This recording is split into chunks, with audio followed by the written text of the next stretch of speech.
아침을 시작하는 슬기로운 방법. 오늘 내게 이로운 뉴스. 노영희의 출발 새 아침 슬기로운 인터뷰. 네, 좀 전에 경제 박뉴스 하면서요. 전화 인터뷰 하다 보니까 전화가 갑자기 끊겼습니다. 청취자 여러분께 양해 말씀 드리고요. 저희는 그 다음 코너 진행하도록 하겠습니다. 지난 2일 열린 국회 문화체육관광위원회 국정감사에서 스페셜 올림픽 코리아 SOK를 둘러싼 각종 특혜 논란이 도마 위에 올랐죠. 발달 장애인을 지원하는 비영리 국제 스포츠 기구인 사단법인 스페셜 올림픽 코리아 SOK인데요. 이 단체가 나경원 자유한국당 원내대표가 5년 동안 회장을 역임해서 이름이 알려진 단체입니다. 그런데 나경원 원내대표의 딸이 공연과 국제활동뿐만 아니라 이 나 원내대표가 회장직을 그만둔 직후에 당연직 이사로 올라가면서 이게 임직원의 세습 문제, 또 문화체육관광부의 지원금 문제 이런 것들 때문에 특혜 의혹이 지금 생긴 것입니다. 오늘 국회 문화체육관광위원회 간사이신 더불어민주당의 신동근 의원과 함께 자세한 얘기 나눠보겠습니다. 의원님 안녕하세요. 예, 안녕하세요. 신동근 의원입니다. 네, 그 스페셜 올림픽 코리아의 의혹에 대해서 여쭙겠는데요. 나경원 원내대표가 2011년부터 2016년 상반기까지 회장으로 있었는데 갑자기 회장직을 그만두면서 나경원 대표의 딸이 장애인 선수를 대표해야 해서 글로벌 메신저 자격으로 이사직에 이름을 올리고 활동을 했습니다. 그런데 이 이사직인 글로벌 메신저라고 하는 그 직이 공모 절차 없이 그냥 김씨 단독으로 추천이 돼서 논란이 좀 되고 있고요. 이게 혹시 임직원은 원래는 그 뭐 이런 이사로 되면 안 된다라고 하는 규정 때문에 엄마가 빨리 내려오고 딸이 올라간 게 아니냐 이런 문제도 있거든요. 어떻게 보십니까? 네, 상식적으로 이해하기 어려운 부분들이 많다고 봅니다. 다시 말해서 만약 김모 씨의 어머니가 나경원 원내대표가 아니었다면 이 모든 것이 가능했을까? 네. 하는 그런 의문이 드는 지점이 많은 것이죠. 이제 2016년 3월에 이제 이 문제를 보도했던 뉴스타파 기사 내용을 보면요. 경위는 이렇습니다. 2014년 3월 14일경에 스페셜 올림픽 국제본부가 이제 각국 스페셜 올림픽위원회 공문을 보내요. 네. 다시 말해서 후보를 추천해달라고 요청을 합니다. 그런데 이제 각국에서 후보를 7개 지역본부로 보내면 국제본부가 이제 최종적으로 글로벌 메신저를 선발하는데요. 네. 이 과정에서 스페셜 올림픽 코리아 SOK라고 그러는데 별도의 공모 절차 없이 그냥 나 원내대표의 딸인 김모 씨를 후보를 단독 추천을 한 겁니다. 네. 결국에는 이제 2014에서 18년까지 4년 동안 글로벌 메신저로 최종 선발이 됐어요.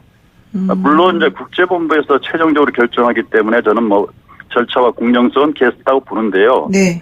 그럼에도 불구하고 공교롭게도 나경원 원내대표가 2011년 이후 현재까지도 국제본부 이사 임원을 맡고 있다는 점이 의혹이 있습니다. 아, 그렇군요. 국제본부에서도 김모 씨의 어머니가 나경원 원내대표라는 것을 모르지 않았을 겁니다. 왜냐면요. 네. 글로벌 메신저를 소개하는 인터넷 글을 보면 김모 씨 어머니가 SOK 회장이라는 점을 적시하고 있거든요. 아.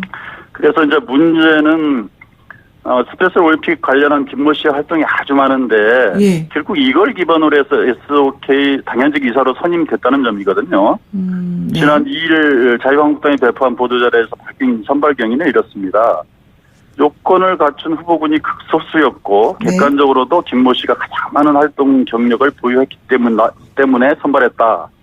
이렇게 얘기를 하는데 실제로 김모 씨가 활동 경력을 많이 보유할 수 있었던 배경에는 네. 그 어머니인 나경원 원내대표가 있다고 볼 수밖에 없는 그런 정황이 있고요. 아. 그러니까 결과적으로 김모 씨가 당연직 이사로 선임된 건 사실상 SOK의 사유화 또는 세습 아니냐 이렇게 볼 수 있는 그런 정황입니다. 네. 그리고 나경원 원내대표가 SOK 회장 자리에서 물러난 시점에 네. 김모 씨가 이사가 된 것은 나 원내대표가 갖고 있던 권위를 김모 씨에게 물려준 것이나 다름이 없다 이렇게 봅니다. 그러니까 자유한국당 측에서는 김모 씨가 자격이 있으니까 된 건데 왜 그러냐 이렇게 말하니까 그 자격을 어머니가 만들어준 네, 그 자격을 어머니인 나경원 대표가 일부러 만들어준 거기 때문에 그게 바로 특혜다 이런 얘기를 하신다는 거죠. 그렇죠.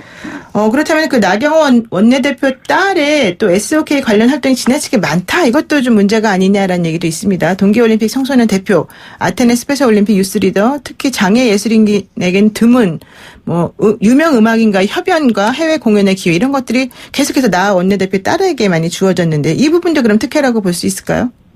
그렇죠. 예를 들어서 우리가 이제 유명한 장애인 피아니스트 이희아 씨 같은 경우 우리 국민들이 모두 알고 있지 않습니까? 예, 그렇죠. 근데 김모 씨의 딸이 뭐 특출난 음악가라고 이렇게 알려져 있지 않거든요. 네. 그럼에도 불구하고 각종 그 SOK가 진행했던 각종 행사와 공연에 모두 다 나 원내대표 딸인 김모 양이 거기에 참가하게 되거든요. 네. 그러면 이건 뭐 그것도 또 그 참가하게 된 경위와 공모 절차에 대해서 전혀 어떤 근거도 제시를 못해요. 네. 글로벌 메신저니까 가는 거 아니에요? 아니 글로벌 메신저를 만들기 전에 그렇게 각종 이미 그 전에 그렇게 했기 때문에 네, 그 활동 경력을 만들어서 그걸 글로벌 메신저가 됐다. 글로벌 메신저가 됐다 이런 얘기입니다. 그렇군요. 예. 국민들이 좀 많이 헷갈리는 부분이라 제가 좀 일부러 물어봤습니다. 그 예산 지원의 적절성도 문제가 되고 있는데요. 시각장애인협회와 청각장애인협회는 대한장애인협회로부터 연간 1억 원대의 지원을 받는 반면에 발달장애인을 지원하는 이 단체는 문체부로부터 2014년에는 11억 원, 2015년에는 25억 원 규모의 지원금을 받았다고 합니다. 그리고 사실 그 돈을 다 쓰지도 않았다. 이것도 또 문제였던 것 같은데 이렇게까지 지원금이 차이가 많이 나는 거는 왜 그러는 겁니까? 예, 저도 그게 의아해서 좀 더 심도 있게 지금 파악을 하고 있는데요. 예. 다만 이제 다른 장애인 단체와는 비교가 어려울 정도로 많은 국고 지원을 받은 것은 사실이고요. 네. 뭐 이런 걸 보면서 이게 이제 말하자면 뭐 규모만 작지 미르재단이나 K스포츠 재단의 축소판 아니냐, 뭐 이렇게 뭐 장애인 체육농단 아니냐 이런 얘기가 나오고 있는데요. 네. 좀 살펴보면 이제 SOK가 올해 기준으로 33억 300만 원의 국고 지원을 받았거든요. 33억이요? 예. 근데 이제 인건비 등 운영비 지원에 6억 한 5천만 원 가량. 네. 그다음에 발달장애인 체육진흥사업에 한 26억 5천만 원 정도 들어갑니다. 네. 근데 이제 반면에 같은 사단법인이자 장애인 단체인 한국농아인 스포츠연맹은 올해 1억 2,699만 원을 받아요. 그리고 한국시각장애인 스포츠연맹은 사정이 그나마 좀 나아서 한 3억 5천만 원 가량 받습니다. 네. 굳이 따져보면 SOK가 농아인 예산의 26배, 네. 그다음에 시각장애인 연맹에 약 10배나 되는 예산을 받아가요. 그러면 이 국비 지원 규모가 과연 과도하냐 적정하냐는 좀 따져볼 여지는 있지만 저희가 누가 딱 봐도 공평하지 않잖아요. 그죠? 네. 보건복지부 장애인 현황 통계를 살펴보니까요. 네. 그 장애인 유형별 장애인 현황을 보면 농아라고 불리는 청각 언어 장애인이 전체 장애인의 한 14% 되고요. 네네. 시각장애인은 한 9.8% 됩니다. 네. 반면에 이제 지적장애와 자폐성 장애를 합친 발달장애인 범주에 들어가는 분들이 한 10% 안팎이에요. 그 비슷하거든요, 분포는. 그러네요. 그럼에도 불구하고 이렇게 몇십 회씩 발달장애인 체육단체는 SOK에 예산을 몰아준다는 그런 의혹이 의아할 수밖에 없는 거고요. 네네. 근데 이제 한 가지 문제는 이런 게 있어요, 실마리는. 다시 말해서 대한장애인 체육회 가맹 여부로 좀 달라져요. 네. 그러니까 농아인 연맹과 시각장애인 연맹은 대한장애인 체육회 가맹 단체라서 다른 단체 가맹 단체와 동일한 수준의 인건비와 운영비를 지급받고요. 네. 그리고 그 예산도 대한장애인 체육회로부터 받습니다. 네. 그런데 이제 SOK는 2015년에 법인화되면서 탈퇴를 해요.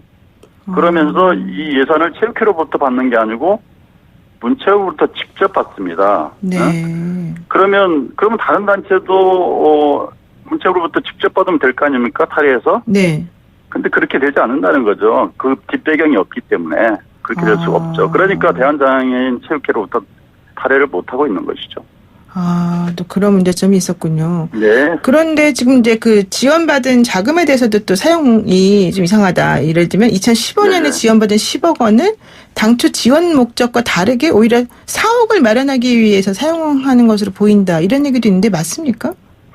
네, 그 10억 원이 지금 상당히 문제가 될 걸로 보이는데요. 네. 그러니까 2015년 SOK 예산에서 이제 가장 문제되는 부분이 바로 SOK 법인화 지원 예산인데요. 그게 이제 10억 원을 받았습니다. 네. 그런데 이 두 가지 문제가 있어요. 첫 번째는 이 사단법인이었던 단체에 법인화 지원 예산을 준 거예요. 다시 말해서 이제 법인화 지원 예산은 법인화라는 건 뭐냐면 법인이 아닌 단체를 법인화 만드는 시키면 그렇죠. 지원을 받는 건데요. 네네.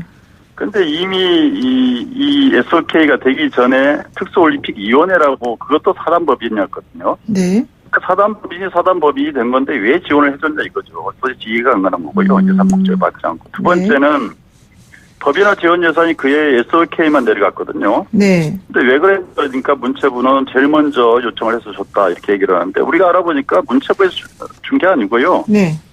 그 2014년 9월에는 국회로 넘어온 정부 예산에는 이 법인화 예산이 들어있지 않았어요. 네. 근데 이제 이게 국회 예산에서 증액이 됐는데, 이게 문체위에서는 갑론을박되다가 부결돼요. 네. 근데 이 예산이 예결에서 다시 살아나는데요.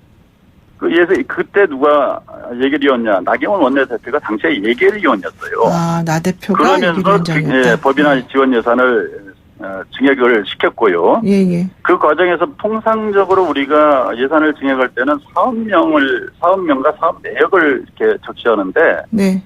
이때는 SOK 법인화 지원이라고 아예 특정 단체 꼬리표를 달아요. 굉장히 예의적인 거죠. 그렇군요. 이건 예결위원이 특정하게 작업하지 않으면 이렇게 될 수가 없는 거고요. 네. 그 다음에 이제 마지막으로 이 예산이 SOK로 지원이 됐는데 수령은 사용하지 않고 이제 기금으로 묶어뒀어요. 네. 그러니까 보니까 그동안에 이자도 한 3,700만 원 정도 불었는데 어디다 쓰려고 그러냐 하니까 75원짜리 노년동의 사업 구입 자금으로 쓴다는 겁니다. 근데 사실 이 법인화 지원에 쓰라는 거지 이걸 특정 법인의 재산 증식에 써먹으라고 한 게 아니거든요. 그렇죠. 예. 당연히 따라서 이 문제에 대해서는 관리 감독을 철저히 해야 된다. 이렇게 마지막으로 하나만 짧게 여쭙겠습니다. 나경원 대표 딸의 성신여자대학교 입학할 당시에 학과장이었던 이병우 교수가 이 SOK 행사에 이름을 자주 올리는 것이 특혜 아니냐 이런 얘기도 있던데요. 예, 맞습니다. 제가 살펴보는데 계속 SOK를 살펴보면 두 분이 나옵니다. 그 따님하고 네. 또 한 명이 이병우 교수거든요. 이분이 온갖 평창 동계 스페셜 올림픽 개폐막식 예술감독부터 또 여러 가지 개폐막식 그리고 유엔에서 열린 그런 음악회까지 이 나 원내대표 딸이 참석하는 모든 음악회의 감독으로 이렇게 작용을 하는데 근데 바로 이분이 성신여대 부정급하게 의혹인 이병우 교수거든요. 네. 김모 씨가 면접 과정에서 우리 어머니가 어느 대학 나와서 판사하고 국회의원 누구라고 얘기했다는 거 아니겠습니까? 그런데 이병우 씨가 이제 발달장애니까 괜찮다 이렇게 눈 감아준 분이죠. 네, 그렇군요. 네. 일단 사실 확인은 안 됐습니다만은 예. 그런 의혹은 있다 이런 말씀이신 것 같습니다. 네, 그렇습니다. 네, 오늘 말씀 여기까지 듣겠습니다. 고맙습니다. 예, 감사합니다. 네, 지금까지 더불어민주당 신동근 의원이었습니다.